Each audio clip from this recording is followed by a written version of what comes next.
Hello everyone, आप सबका स्वागत है मैडम जी की ट्यूशन में। आज हम स्टार्ट करने जा रहे हैं चैप्टर 7 ग्लिम्पसेस ऑफ इंडिया का पार्ट 3। ये फर्स्ट फ्लाइट बुक से है, ठीक है।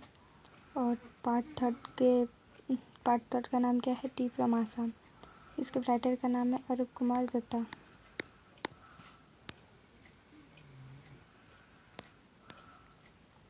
Tea from Assam. Pranjal, a youngster from Assam, is Rajvir classmate at school in Delhi. तो इन तो दो बच्चों की बात की गई है, प्रांजल और राजवीर। ये क्या है? क्लासमेट है। कहाँ पर? दिल्ली स्कूल में। और प्रांजल कहाँ से बिलोंग करता है? आसाम से। Pranjal's father is the manager of a tea garden in upper Assam, ठीक है। तो प्रांजल का जो फादर है वो मैनेजर है टी गार्डन के। कहाँ पर? अपर आसाम में। और प्रांजल ने इधर लिखा है, and Pranjal has invited Rajvir to visit his home during the summer vacation. Pranjal ने राजवीर को इनवाइट किया है कि वो उसके घर पर आए। कहाँ? कब? समर वेकेशन में।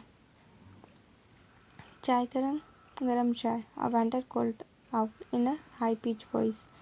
तो इधर क्या का सीन बताया गया है कि प्रांजल और राजवीर ने ट्रेन में बैठे हैं, दिल्ली के ट्रेन में बैठे हैं। उनको कहाँ जाना था? आसाम जाना था। तो तभी वहाँ पर जब वो बैठते हैं तो वहाँ पर चाय वाला आता है और वो बहुत ही हाई पिच वॉइस में बोलता है, चाय गरम चाय, ठीक है। हाई पिच वॉइस मतलब चिल्लाते हुए, तेज वॉइस में, ठीक है। He come up to there window and asked, chai sahab. तो वो जहाँ जिस सीट पे बैठे होते हैं उस सीट के विंडो पर आकर बोलता है, चाय साहब, कि आपको चाय लेना है कि नहीं। ऐसा नहीं कि आपको चाय लेना है, ऐसा पूछते हैं। गिव अस 2 कप्स, प्रांजल सैड। तो प्रांजल ने क्या बोला कि हाँ ठीक है, हमें 2 कप दे दीजिए। They shift the streaming hot liquid. तो वो लोग ने फिर गरम चाय की चुस्की ली, okay. Almost everyone in there compartment was drinking tea too, ठीक है। तो उनके कंपार्टमेंट में लगभग सारे ही लोग क्या पी रहे थे? गरम चाय की मज़े ले रहे थे, ठीक है। Do you know that over 80 crore cups of T R drunk every day through out the world? Rajveer said. Rajveer क्या बोलता है कि तुम्हें पता है कि 80 करोड़ कप एक दिन में पिए जाते पूरे वर्ल्ड के अंदर? You exclaim Pranjal. वो खुशी होते मतलब कि सरप्राइज्ड होते बताता है, wow, tea really is very popular. Tea सच में बहुत ज़्यादा पॉपुलर है। The train pulled out of the station. Pranjal buried his nose in his detective book again. तो पुल्ड आउट मतलब कि ट्रेन वहाँ से निकल गई। कहाँ से? दिल्ली से। और प्रांजल ने क्या किया? चाय पीकर और वो अपने वापस डिटेक्टिव बुक में घुस गया, ओके। मतलब वो वापस उस बुक को पढ़ने लगा।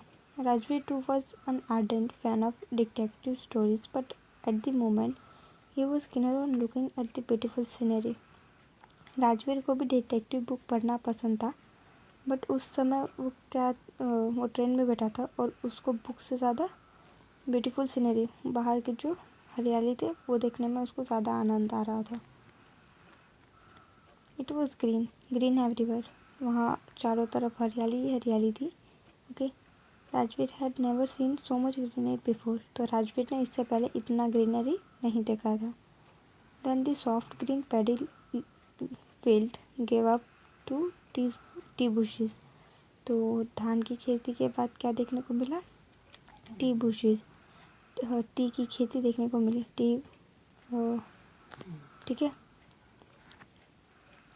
It was a magnificent view, ठीक है। ये बहुत ही अच्छा, मतलब कि समझ में आ रहा है ना, बहुत ही अच्छा व्यू था वहाँ का। Against the drawback of densely wooded hills, a set sea of tea bushes stretched as far as the eye could see, ठीक है। यहाँ क्या लिखा है कि अगेन उन्होंने क्या देखा? देखिए बैकड्रॉप मतलब उसके पीछे उसने बैकग्राउंड में क्या देखा, डेंसली वुडेड हिल, मतलब कि पूरा जो पहाड़ है वो बहुत ही हरियाली ही हरियाली उसमें सिर्फ दिखाई दे रहा। फिर उसने क्या देखा, उसकी नज़र जहाँ तक जा रही थी वहाँ तक उसे क्या देखने को मिल रहा था, टी बुशेज, टी की प्लांटेशन देखने को उसको मिल रही थी। Dwarfing the tiny tea plants were tall, sturdy shade trees, and amidst the orderly rows of bushes, busily moved doll-like figures. डार्फिंग का मतलब होता है नाटा, ओके। तो टाइनी जो मतलब छोटे छोटे टी प्लांट्स थे ना, वो है ना नाटे लग रहे थे किसके सामने, पेड़ों के सामने। स्टडी शेप शेड ट्री मतलब होता है कि जो पेड़ छाया देती है किसको, टी ट्री को, सॉरी टी को, टी के प्लांट को। अगर ये प्लांट है ना, सॉरी ये अगर टी है ना, तो इसमें इसके बीच बीच में ना बड़े बड़े वो लगाए देते हैं, स्टडी शेड ट्रीज, जो इनको छाया देती है, धूप से बचाती है, ठीक है। और ये कैसी होती है, रो में होती है, जैसे कि ये पहले, ठीक है, ये टी का प्लांट, फिर एक लाइन छोड़कर, मतलब थोड़ा गैप छोड़ के, फिर ये टी का प्लांट, फिर ऐसे ऐसे टी लगाई जाती है, ठीक है।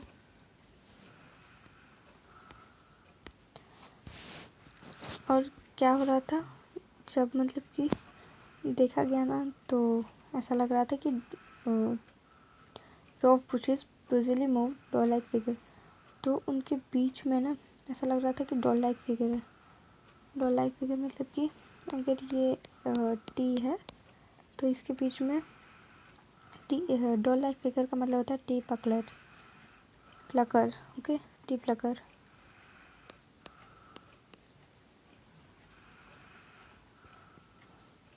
ओके, तो ये टी प्लकर क्या होते हैं कि वो जब बीच में रहते हैं ना, बीच में मतलब कि टी के पत्ते को तोड़ते हैं, तो ऐसा लगता है कि कोई डॉल लाइक फिगर है बीच में, okay. In the distance was an अगली building with smoke billowing out of tall chimneys. तो थोड़ी दूर पे वो क्या देखता है कि बहुत ही गंदा बिल्डिंग को दिखता है, और उसमें से ना स्मोक निकल रहा होता है, धुआं निकल रहा होता है, कहाँ से, उसके बड़े बड़े चिमनी में से, ओके। बिलोइंग आउट का मतलब कि लहराते हुए। Hey a tea garden, Rajvir cried excitedly, ठीक है। तो राजवीर एक्साइटेड होकर क्या बोलता है कि देखो वहाँ एक ट्री गार्डन है। वो क्या देखता है, ट्री गार्डन, ठीक है। तो Pranjal who had been born and brought up on a plantation didn't share Rajvir excitement. तो प्रांजल जो मतलब कि वहाँ, आपको पता है कि वो आसाम से बिलोंग करता है, तो वो जो वहाँ पे पैदा हुआ है, वहीं पे पाला पोसा गया है, तो उसने ना राजवीर का एक्साइटमेंट इतना शेयर नहीं किया, कुछ एक्साइटमेंट में शेयर नहीं किया, ठीक है। Oh this is a T country now, he said. तो प्रांजल क्या कहता है कि ये अब टी कंट्री, मतलब कि आसाम के साइड आ गए हम लोग, ठीक है। टी कंट्री, ओके, आसाम में आ गए। T has the largest concentration of plantations in the world. तो बोलता है कि आसाम में बहुत ही ज़्यादा टी प्लांटेशन होता है पूरे वर्ल्ड के अंदर, ठीक है। आसाम ही एक ऐसा स्टेट है जिसमें ज़्यादातर टी प्लांटेशन होता है पूरे वर्ल्ड को अगर देखा जाए तो। You will see enough garden to last your lifetime. तो इधर बोलता है प्रांजल कि तुम आसाम के अंदर इतने ट्री गार्डन और टी प्लांटेशन देखने वाले हो कि वो तुम्हें ज़िंदगी भर तक याद रहेंगे। I have been reading as much as I could about tea, Rajveer said. तो राजवीर क्या बोलता है कि मैं अपना होमवर्क करके आया हूँ, मतलब कि मैं आसाम के बारे में, टी के बारे में जितना हो सकता था उतना पढ़ के आई हूँ। अगर आप कहीं जाते हैं तो अगर आप उसके बारे में पहले से पढ़ के जाते तो आपको घूमने में ज़्यादा मज़ा आता है। No one really knows who discovered tea but there are many legends. फिर कहता है कि कोई जानता नहीं है कि टी कहाँ से डिस्कवर्ड हुआ, पर बहुत इसके बट इसके पीछे बहुत सारे लीजेंड्स हैं। तो फिर प्रांशुल बोलता है व्हाट लीजेंड्स, कि कौन से लीजेंड्स। तो फिर से राजवीर बोलता है well there is the one about the Chinese emperor who always boiled water before drinking it. तो यहाँ राजवीर बताता है कि एक चाइनीज एम्पेरियर था ना, वो ना हमेशा पानी गर्म करके पीता था पानी पीने से पहले। One day a few leaves of the twigs burning under the pot fell into the water, giving it a delicious flavor. Okay, तो वो क्या बोलता है फिर कि एक दिन ऐसे ही पेड़ के नीचे पानी गर्म हो रहा था, ठीक है, तो कहीं से टी के लीव्स उड़कर और पानी में गिर गए, और जब वो बॉईल हो गया ना तो वो बहुत ही डिलीशियस फ्लेवर दे रहा था पीते वक्त। Okay, it is said that where tea leaves, और इसको ही बोला जाता है कि वो टी लीव्स थे। Tell me another scoff Pranjal. Scoff का मतलब होता है बिना एक्साइटमेंट के। तो प्रांजल कहता है कि दूसरा बताओ। ठीक है, अब दूसरा बताओ। We have an Indian legend too. तो फिर राजवीर बोलता है कि इंडियन लीजेंड भी है, ठीक है। Bodhidharma, an ancient Buddhist ascetic, cut off his eyelids because he felt sleepy during meditation. तो बुद्धिधर्मा के बारे में बात करते हैं कि वो एक एंशियंट बुद्धिस्ट एसिटिक है। वो बहुत ही एंशियंट बुद्धिस्ट क्या बोलते हैं, तो एसिटिक का मतलब सन्यासी। तो बुद्धिधर्मा एक है ना एंशियंट बुद्धिस्ट सन्यासी थे जिसने अपने आईलिड्स काट दिए थे क्योंकि उन्हें मेडिटेशन करते वक्त बहुत ही नींद आती थी। 10 leaves plant grew out of this eyelids. तो उससे 10 ट्री लीव्स उग गए, ठीक है। The leaves of this plant when put in hot water and drank when it slept, ठीक है। तो जब इस लीव्स को पानी के अंदर डाला गया और उसको बॉईल किया गया ना, तो उसको पीने के बाद है ना पूरी नींद दूर हो गई। ओके, ऐसे ही मतलब फिर वो बोलता है कि इसी वजह से कि हम जब टी पीते हैं ना तो पूरी नींद दूर हो जाती है। एज अ बेवरेज इसको बताया गया है।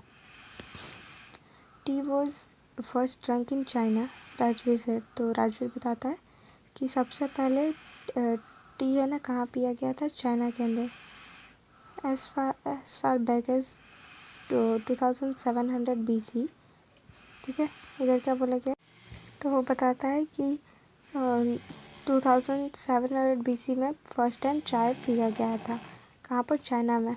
इन fact words such as tea, chai and chini as from Chinese. तो वो फिर बोलता है कि टी, चाय, चीनी, ये टी के बारे में कि चाय, चीनी ये सब कहाँ से है, चाइना से। ओके, क्योंकि सी से चाय, सी से चाइना, ओके, और सी से चीनी। T come to Europe only in 16th century and was drunk more as medicine than as beverage। तो टी है ना यूरोप में 16th सेंचुरी में आया और इसे ना एज अ मेडिसिन पिया जाता था, ना कि बेवरेज के लिए। बेवरेज मीन उसको पीने के बाद समझ लीजिए जिससे पीने के बाद एनर्जी आती है। और ये 2000 BC और 16th सेंचुरी के बीच में कितना गैप है, 4700 ईयर्स का। Okay, train clattered into Mariani junction. तो अब ट्रेन कहाँ पहुँच चुकी है, मरियानी जंक्शन में पहुँच चुकी है। The boys collected their luggage and push their way to the crowded platform. तो वहाँ बहुत धक्का मुक्की होती है और वो लोग अपना लगेज कलेक्ट करके उस धक्का मुक्की रास्ते से प्लेटफॉर्म पे उतर जाते हैं। Pranjal's parents were waiting for them. तो प्रांजल के तो जो पेरेंट्स थे वो वेट कर रहे थे दोनों बॉयज़ के लिए। So they were driving towards Tekiyabari the tea garden manage by Pranjal's father. तो वो फिर कहाँ जाने की वो लोग तैयारी कर रहे थे? दिकियाबारी में, मतलब कि वो ड्राइव करके दिकियाबारी में जा रहे थे। दिकियाबारी में क्या है? प्रांजल के फादर का टी गार्डन है जिसे वो मैनेज करते हैं। An hour later the car veered sharply off the main road। तो एक मतलब कि कुछ घंटों बाद जो कार है वो एक शार्प टर्न लेती है और वो लोग मेन रोड से हट जाते हैं। तो लोग मेन रोड का रास्ता छोड़ देते हैं, वो दूसरे रास्ते जाते हैं, ठीक है। They crossed a cattle bridge and entered Dikiyabari tea estate. तो वो लोग क्या क्रॉस करते हैं? कैटल ब्रिज मतलब कि जो नदी नालों के ऊपर जो ब्रिज होती है ना, उसे बोलते हैं कैटल ब्रिज। तो कैटल ब्रिज को वो लोग क्रॉस करते हैं और दिकियाबारी में पहुंच जाते हैं। Dikiyabari tea estate, tea garden में वो लोग पहुंच जाते हैं। On both side of the gravel road where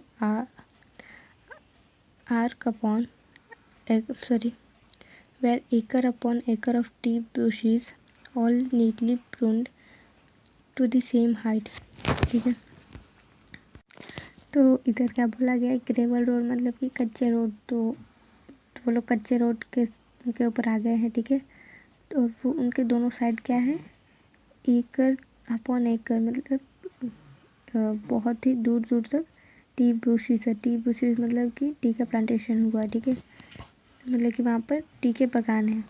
all neatly prune to the same height, मतलब प्रून मतलब कट। तो ये जो सारे टी बुशेस थे वो एक ही साइज हाइट में कट किए हुए थे, ठीक है।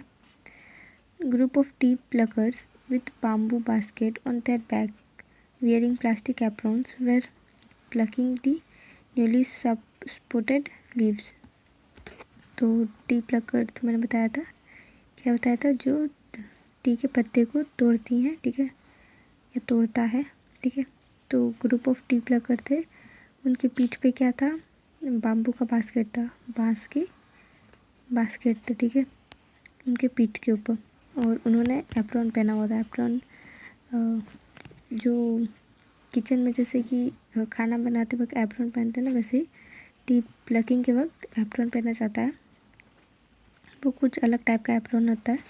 Were plucking the newly separated leaves, वो लोग क्या करते हैं? जो न्यू पत्ते होते हैं टी के, उससे वो लोग तोड़ते हैं।